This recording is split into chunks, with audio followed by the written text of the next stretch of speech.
Hello दोस्तों, स्वागत है आपका अपने ही यूट्यूब चैनल किस्से कहानियों की ऑडियो लाइब्रेरी पर। अभी हम सुन रहे हैं श्री शरत चंद्र चट्टोपाध्याय जी द्वारा रचित उपन्यास देना पावना का भाग 2। तो चलिए सुनते हैं आज का भाग। जमींदार जीवानंद चौधरी को चंडीगढ़ में आए केवल 5 दिन हुए हैं। इतने थोड़े समय में अनाचारों और अत्याचारों से सारे गांव में आग सी लग गई है। नजराने के रुपए भी वसूल हो रहे हैं, लेकिन वह किस तरह हो रहे हैं, यह जमींदार सरकार में नौकरी ना करके समझाने की कोशिश करना भी पागलपन है। तारादास चक्रवर्ती ने आज्ञा के अनुसार पहले दिन ही हाजिर होकर नजराना देना नामंजूर कर दिया। यहाँ तक कि 6 घंटे तेज धूप में खड़े रहकर भी स्वीकार नहीं किया, किंतु सबके सामने कान पकड़कर उठक बैठक करने, घुड़दौड़ और मेंढक के नाच के प्रस्ताव से फिर वह धैर्य की रक्षा न कर सके। चंडी माता के निकट मन, वाणी, काया से जमींदार परिवार के वंश नाश की प्रार्थना कर प्रकट में 5 दिन में रुपए ले आने का वादा करके छुटकारा पाकर चले आए। आज वही 5वां दिन है, लेकिन सवेरे से ही वह कहीं दिखाई नहीं दिए। इस बीच में नित्य महाप्रसाद जुटाना पड़ा है। पोखर की मछलियाँ, बाग के फल फूल और छप्पर पर के लौकी कुम्हड़े जमींदार के आदमी मनमाने तोड़ ताड़ कर ले गए हैं। षोडशी ने प्रतिवाद करना चाहा, लेकिन तारादास ने किसी तरह एक शब्द भी उसे नहीं कहने दिया। उसका हाथ पकड़कर रो धोकर जिस प्रकार भी हुआ उसे रोक दिया। पिता के अपमान से शुरू करके यह सब अत्याचार इतने दिन षोडशी ने किसी प्रकार सह लिए थे, किंतु आज की घटना से उसका सारा जमा हुआ क्रोध घड़ी भर में ही आग की तरह जल उठा। पिता के चुपचाप अंतर्धान होने के कारण उनके अवश्यम भावी फलाफल के भार को उसका एकाकी मन आज जैसे अब और सहन करने में असमर्थ हो गया। इसी दशा में जब तीसरा पहर ढल गया, तब रात के अंधेरे में भूखे प्यासे पिता के आने की आशा करके वह कुछ खाना बनाने बैठी थी। उसी समय मंदिर की सेविका ने आकर अत्याचार का वर्णन किया। वह संक्षेप में इस प्रकार था। शराबी जमींदार को एकाएक यह समझ आ गई है कि अब वह निषिद्ध मांस का और यहाँ तक कि बेकार मांस का भी भोजन न करेंगे। बकरे का गोश्त सुस्वादु और रुचिकर नहीं है। आज जमींदार के आदमियों ने डोमों के मोहल्ले से एक खसी यानी बकरा लाकर मंदिर में हाजिर किया और उसका महाप्रसाद कर देने के लिए कहा। पुरोहित ने पहले आपत्ति की, किंतु अंत में जमींदार की आज्ञा मानकर उसी की पूजा की और विधि पूर्वक बलि देकर देवी का महाप्रसाद तैयार कर दिया। सुनते ही षोडशी ने चूल्हे पर से हांडी उतार कर धम से नीचे रख दी और क्रोध के मारे बिना कुछ सोचे विचारे ही मंदिर की ओर चल पड़ी। बाहर दरवाजे पर 4-5 पछाह के दरबान उसकी राह रोककर खड़े हो गए। विशंभर दूर से ही षोडशी का घर दिखाकर खिसक गया। ये आदमी जमींदार की पालकी के कहार थे। उनके मुंह से ताड़ी की बदबू आ रही थी, आंखें लाल हो रही थी, बड़ी ही उच्छृंखल अवस्था थी। उनमें से जिस आदमी ने बंगला सीख ली थी, उसने बंगला में ही पूछा, साला ठाकुर घर में है क्या? साला रुपए नहीं देगा, भागता फिर रहा है। षोडशी ने इधर उधर नजर डाली, कहीं कोई नहीं। कहीं ये उजड्ड मदोन्मत्त जानवर उसी का अपमान न कर बैठे। इस भय से दुर्जय क्रोध को जबरदस्ती दबाकर धीमे कोमल स्वर में कहा, नहीं, पिताजी घर में नहीं है। कहार चिल्ला कर बोला, कहाँ छिप गया? षोडशी बोली, मैं नहीं जानती, कहकर षोडशी ने कतरा कर निकल जाने की कोशिश की। उस आदमी ने षोडशी की ओर हाथ बढ़ाकर अत्यंत अश्लीलता पूर्वक कहा, वह नहीं है तो तू चल, तुझे ही गर्दन में गमछा डालकर खींच ले जाएंगे। इस अपमान से षोडशी एकदम आपे से बाहर हो गई। बड़े जोर से फटकारती हुई बोली, खबरदार, चल, मैं ही चलती हूँ। तुम्हारा वह शराबी मेरा क्या कर सकता है, चल कर देखूं। फिर वह परिणाम से निडर उन्मादिनी की तरह आप ही तेजी से आगे बढ़ गई। रास्ते में दो एक परिचित लोगों से सामना हुआ, किंतु षोडशी ने उधर देखा भी नहीं। जमींदार के लोग पीछे शोरगुल करते जा रहे हैं। इसका अर्थ गांव वालों को समझाकर बताना व्यर्थ है। केवल इसलिए नहीं, बल्कि किसी से भी सहायता की भिक्षा मांगकर इतने बड़े अपमान को अपने मुंह से चारों ओर फैला देने की इच्छा नहीं हुई। जमींदार की कचहरी अधिक दूर न थी। एक कौड़ी सामने ही खड़ा मिला। देखते ही वह कह उठा, मैं नहीं जानता, मैं कुछ भी नहीं जानता। सरदार जी, हुजूर के पास ले जाओ। शांति कुटीर की ओर उंगली से इशारा करके वह चटपट कचहरी के भीतर घुस गया। इतनी देर बाद षोडशी आने वाली मुसीबत को देखकर एकदम डर गई। कहाँ जाना होगा, यह समझकर भी उसने पूछा, मुझे कहाँ जाना होगा? उस आदमी ने एक कौड़ी की दिखलाई हुई दिशा की ओर संकेत करके कहा, उधर चल। जाना ही होगा समझकर भी षोडशी ने कहा, मेरे पास तो रुपए नहीं है सरदार। हुजूर के पास मुझे ले जाकर तुम लोगों का क्या फायदा? किंतु सरदार कहकर जिससे विनय की गई, उसने जैसे सुना ही नहीं। जवाब में एक गंदी हरकत करके बोला, चल मौगी चल। अब षोडशी कुछ नहीं बोली। ये लोग दूसरी जगह से आए हैं, इन्हें उसकी मर्यादा का कोई ज्ञान नहीं है।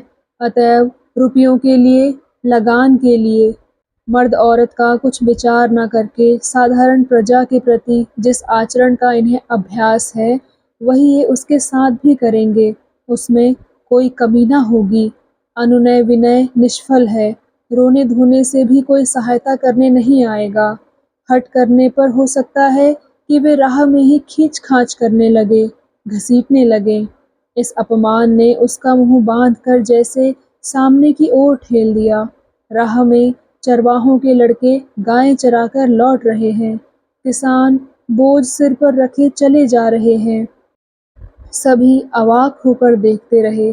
षोडशी ने किसी की ओर नहीं देखा, किसी से कुछ कहने की कोशिश नहीं की, केवल मन ही मन कहने लगी, धरती माता तुम फट जाओ।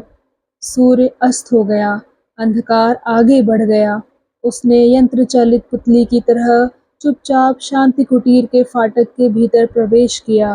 रुकने की, आपत्ति करने की कहीं पर कोई भी कोशिश नहीं की। जिस कमरे में उसे लाकर हाजिर किया गया, यह वही कमरा था जिसमें उस दिन प्रवेश करते समय भय से एक कौड़ी के रोंगटे खड़े हो गए थे। आज भी वैसा ही कूड़ा कचड़ा पड़ा है, वैसी ही शराब की बदबू आ रही है। सफेद, काली, लंबी, नाटी, अनेक प्रकार की खाली बोतलें चारों ओर बिखरी पड़ी हैं। सिरहाने दीवार में दो चमचमाती भुजालियां टंगी हैं। एक कोने में एक बंदूक दीवार के सहारे खड़ी है। हाथ के पास एक टूटी तिपाई के ऊपर एक जोड़ी पिस्तौल रखी है। कुछ ही दूर पर ठीक सामने के बरामदे में किसी जंगली जानवर का कच्चा चमड़ा छत से टंगा हुआ है। उसकी बदबू बीचों बीच में नाक में पहुंचती है। जान पड़ता है कुछ ही समय पहले गोली से एक सियार मारा गया है। वह उस समय तक फर्श पर ही पड़ा था। उसी के खून ने बहकर कुछ स्थान को लाल कर दिया है। जमींदार एक शैया पर चित्त लेटे हुए कोई पुस्तक पढ़ रहे थे। सिरहाने एक मोटी जिल्द वाली किताब को क्षमादान बनाकर उस पर मोमबत्ती जलाई गई है। रोशनी में पलक मारते ही षोडशी ने अनेक बातें देख ली। जान पड़ता है बिछौने पर चादर न होने के कारण एक कीमती शॉल बिछा दी गई है। उसका बहुत सा भाग पृथ्वी पर लौट रहा है। सोने की घड़ी के ऊपर एक अधजला चुरुट का टुकड़ा रखा है, जिसमें से उस समय भी पतले धुएं की लकीर घूम घूम कर ऊपर उठ रही थी। खाट के नीचे चांदी के एक पात्र में खाने के बाद बची हुई हड्डियां शायद सवेरे से वैसी ही पड़ी हैं। उसी के पास पड़ी है एक जरी किनारी की चादर।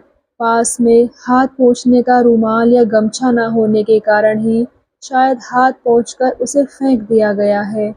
किताब की आड़ में षोडशी चेहरा नहीं देख सकी, लेकिन लगा जैसे उसने शीशे के सामने उसे स्पष्ट देख लिया है। इसमें धर्म नहीं, पुण्य नहीं, लज्जा नहीं, संकोच नहीं। यह निर्मम पत्थर है। इसके घड़ी भर के ही स्वार्थ के आगे किसी का कोई मूल्य नहीं, कोई मर्यादा नहीं। इस पिशाचपुरी के भीतर इस भयंकर आदमी के हाथ में अपने को बिल्कुल अकेली जानकर क्षण भर के लिए षोडशी की सभी इंद्रियां जैसे अचेत होने लगी। आहट पाकर जमींदार ने पूछा, कौन है?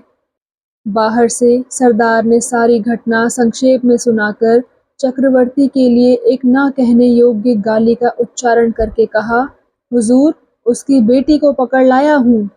जमींदार ने पूछा, किसे? भैरवी को? इतना कहकर किताब फेंककर जीवानंद हड़बड़ाकर उठ बैठा। जान पड़ता है यह आज्ञा उसने नहीं दी थी, किंतु क्षण भर बाद ही उसने कहा, ठीक हुआ, अच्छा तू जा। आदमियों के चले जाने पर षोडशी से प्रश्न किया, तुम लोगों को आज रुपया देना चाहिए, लाई हो? षोडशी का सूखा हुआ कंठ रुंध गया, किसी प्रकार आवाज नहीं निकली। कुछ अपेक्षा करते हुए जीवानंद ने कहा, लाई नहीं, मैं जानता हूँ, लेकिन क्यों नहीं लाई? इस बार षोडशी ने कोशिश करके धीरे से जवाब दिया, हमारे पास नहीं है। जीवानंद ने कहा, ना होने से रात भर तुमको सेवकों के कमरे में बंद रहना होगा, इसका मतलब समझती हो? दरवाजे की चौखट जोर से पकड़कर आंखें मूंदे षोडशी चुपचाप खड़ी रही। यहाँ कुछ असंभव है, वह सोच भी ना सकी। उसका यह अति सूखा चेहरा दूर से ही शायद जीवानंद को दिख गया और मूर्छा से अपने को बचाने की कोशिश भी शायद उससे छिपी नहीं रही। लगभग मिनट भर वह खुद भी कुछ ठगा सा बैठा रहा। इसके बाद मोमबत्ती की रोशनी को एकाएक हाथ में लेकर वह इस रमणी के एकदम मुंह के पास आकर खड़ा हो गया और आरती के पहले पुजारी जैसे दीप जलाकर प्रतिमा के मुख को देखता है, ठीक वैसे ही वह महापापी मौन होकर गंभीर मुख से उस सन्यासिनी की मुंदी हुई आंखों की ओर एकटक ताकता हुआ, उसके गेरुए वस्त्र, उसके खुले हुए केश, उसके पीले होंठ, उसकी सरल स्वस्थ सीधी देह, सब कुछ जैसे विस्फारित नेत्रों से चुपचाप निगलने लगा। नारी में एक तरह का रूप होता है जिसे जवानी के दूसरे सिरे पर पहुंचे बिना पुरुष कभी किसी दिन नहीं देख पाता। नारी का वही अद्भुत रूप आज षोडशी के रूखे बिखरे बालों में, उसके अंग अंग में पहले पहल जीवानंद की आंखों के सामने प्रकट हुआ। रमणी की देह को लेकर जो विभत्स लीला वर्षों से बराबर चलती आई है, कितनी शोभा, उसमें कितनी लज्जा, कितना माधुर्य इस व्यभिचार के बवंडर में पड़कर पाताल में डूब गए हैं। उसका कोई दाग तक इस पापी मन पर नहीं है।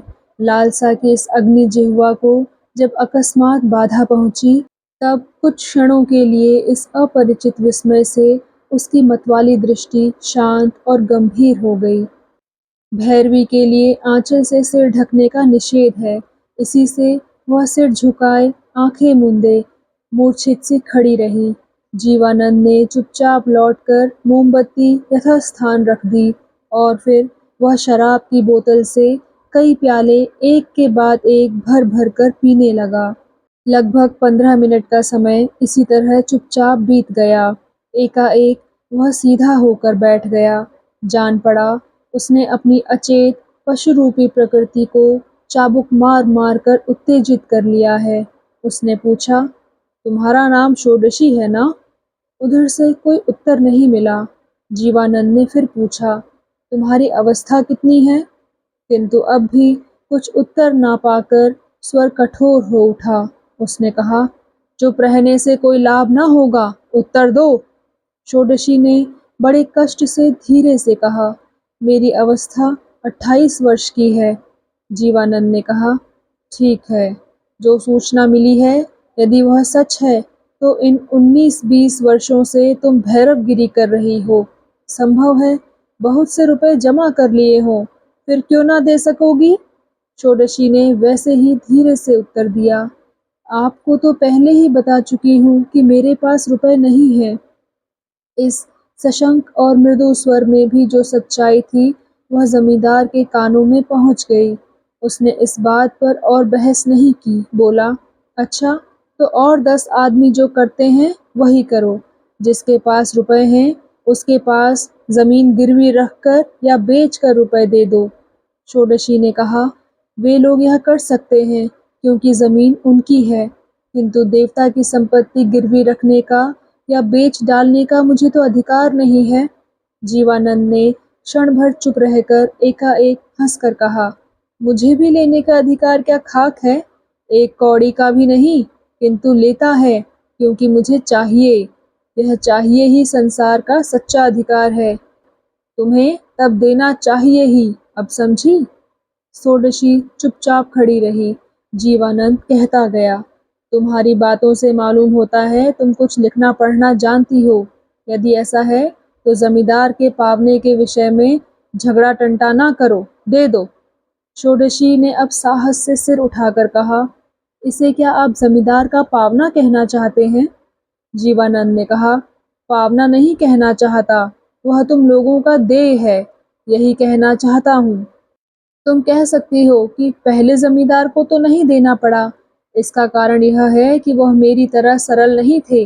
उन्होंने स्पष्ट करके दावा नहीं किया, लेकिन लगभग सारा गांव ही धीरे धीरे बेदखल कर लिया गया। उन्होंने एक तरह से समझा था, मैंने दूसरी तरह से समझा।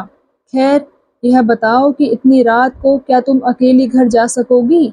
जिनके साथ तुम आई थी, अब मैं उनके साथ नहीं भेजना चाहता।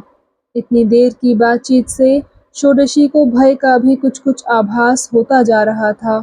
उसने विनय के साथ कहा, आपकी आज्ञा मिलते ही जा सकती हूँ। जीवानंद ने चौंकते हुए कहा, अकेली अंधेरी रात में? बड़ा कष्ट होगा जी। वह हंसने लगा। उसकी इस बात और हंसी का इशारा स्पष्ट था कि षोडशी के मन में जो भय कम हो रहा था वह एकदम चौगुना बढ़ गया। उसने गर्दन हिलाकर दबे स्वर में उत्तर दिया, नहीं, मुझे अभी जाना होगा। वह पैर बढ़ाने लगी। जीवानंद ने वैसे ही हंसकर कहा, अच्छा, रुपए ना हो तो ना देना षोडशी, उसके सिवा और भी अनेक प्रकार की सुविधा।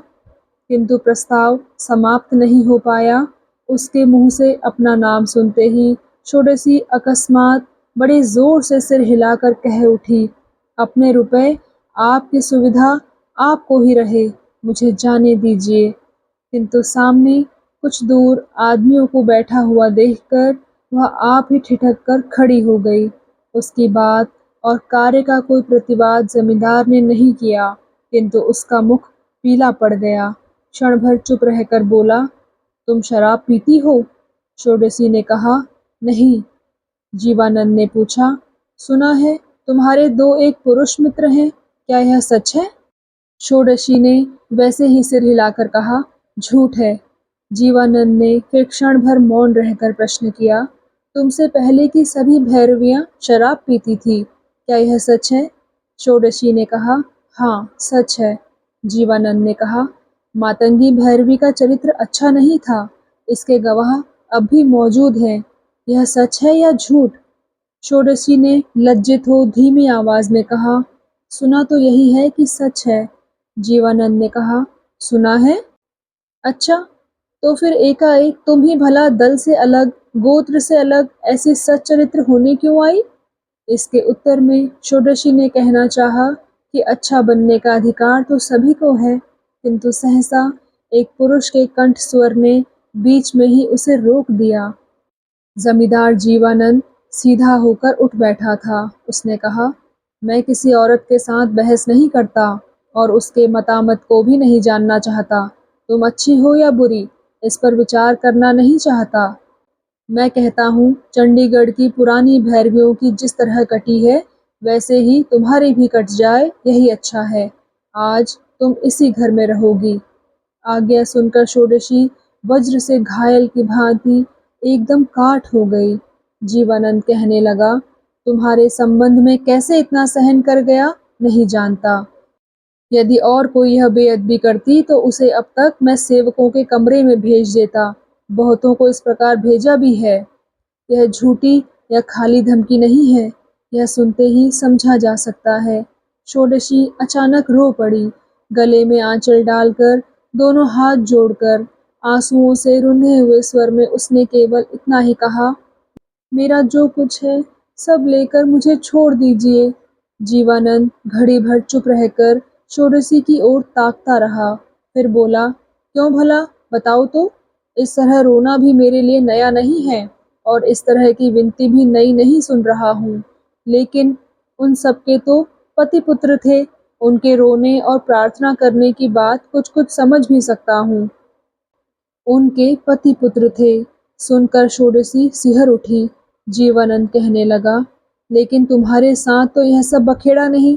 इधर 15-16 साल के भीतर अपने पति को तो तुमने आंखों से भी नहीं देखा। षोडशी दोनों हाथ जोड़े ही खड़ी थी। उसने रुंधे कंठ से कहा, यह सच है कि मुझे अच्छी तरह उनकी याद नहीं है, लेकिन वह हैं तो सही। मैं सच कहती हूँ आपसे, मैंने आज तक कोई भी अन्याय नहीं किया।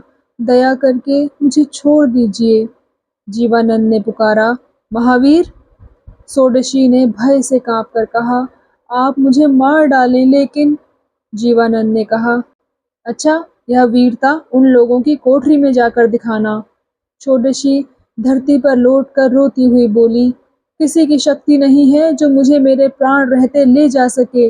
मेरी जो दुर्दशा हो, मुझ पर जितना भी अत्याचार होना हो, वह आपके सामने ही हो। आप आज भी ब्राह्मण हैं, आप आज भी भद्र पुरुष हैं। किंतु इतने बड़े सच पर भी जीवानंद हंस दिया। वह हंसी जैसी कठिन थी, वैसे ही निष्ठुर। उसने कहा, तुम्हारी बातें सुनने में बुरी नहीं है, लेकिन किसी के रोने से मुझे दया नहीं आती। यह मैंने अनेक बार सुना है। औरतों का मुझे जरा भी लोभ नहीं है। अच्छी ना लगते ही नौकरों को दे देता हूँ, तुम्हें भी दे देता।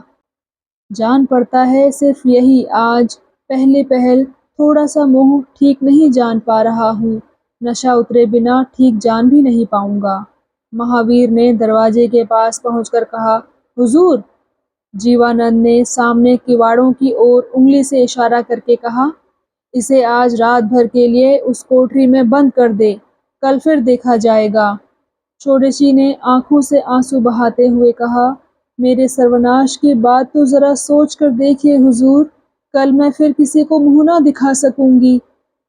जीवानंद ने कहा, बस 2-1 दिन, उसके पश्चात दिखा सकोगी। मेरा वह लीवर का दर्द आज बहुत बढ़ गया है और अधिक मत धमकाओ, जाओ। महावीर ने धमकाते हुए कहा, अरे उठ ना मौगी, चल। लेकिन उसकी बात पूरी होते ना होते अकस्मात दोनों चौंक उठे। खबरदार सुअर के बच्चे, जबान संभाल कर बोल, फिर अगर मेरी आज्ञा के बिना किसी औरत को पकड़ कर लाया तो तुझे गोली मार दूंगा। कहते कहते ही जीवानंद सिर के नीचे से तकिया जल्दी से खींचकर पेट के नीचे दबाकर मुंह के बल पड़ गया और दर्द से छटपटाकर बोला, आज भर तुम उस कोठरी में बंद रहो, कल तुम्हारे सतीत्व का फैसला होगा। ए, मेरे सामने से हटा ले जा। महावीर ने धीरे से कहा, चलिए। षोडशी चुपचाप उठकर खड़ी हो गई और जीवानंद की आज्ञा के अनुसार पास की अंधेरी कोठरी में जाने लगी। एकाएक उसका नाम लेकर जीवानंद ने पुकारा और कहा, जरा खड़ी रहो, तुम पढ़ना जानती हो क्यों? षोडशी ने धीरे से कहा, जानती हूँ। जीवानंद ने कहा, तो थोड़ा सा काम किए जाओ। वह जो बक्स रखा है उसके भीतर और एक छोटा सा कागज का बक्स तुमको मिलेगा। उसमें कई छोटी बड़ी शीशियां हैं जिस पर बंगला में मरफिला लिखा है। उसमें से जरा सी नींद की दवा दे दो, लेकिन खूब सावधान, वह भयानक विष है। महावीर, रोशनी दिखा। लालटेन की रोशनी में षोडशी ने कांपते हुए हाथ से बक्स को खोला और शीशी निकाल कर डरते हुए पूछा, कितनी मात्रा देनी होगी? जीवानंद ने कराहते हुए कहा, अभी बतलाया तो, बहुत जरा सी, मैं उठ नहीं पा रहा हूँ और मेरे हाथ का भी कुछ ठीक नहीं है, आंखों का भी ठीक नहीं है। उसी में एक कांच की सीप है, उसकी आधे से भी कम मात्रा चाहिए। तनिक भी अधिक हो गई तो फिर नींद को तुम्हारी चंडी देवी के बाबा भी आकर दूर न कर सकेंगे। षोडशी ने ढूंढ कर वह सीप निकाली। मात्रा ठीक करने में उसका हाथ कांपने लगा। उसके बाद बड़े यत्न से, बड़ी सावधानी से जब वह आज्ञानुसार मात्रा में दवा लेकर पास खड़ी हुई, तब बिना विचारे वह विष जीवानंद ने हाथ बढ़ाकर ले लिया और मुंह में डाल लिया। ना कोई प्रश्न किया, ना मात्रा की जांच की, यहाँ तक कि एक बार आंखें खोलकर उसे देखा भी नहीं। तो दोस्तों, कैसा लगा आपको आज का भाग? कृपया कमेंट सेक्शन में आकर ज़रूर बताइएगा। और अगर आपने अभी तक इस चैनल को सब्सक्राइब नहीं किया है तो कृपया सब्सक्राइब भी ज़रूर कर लीजिएगा। मैं मिलती हूँ आपसे इसी कहानी के अगले भाग के साथ। तब तक के लिए धन्यवाद।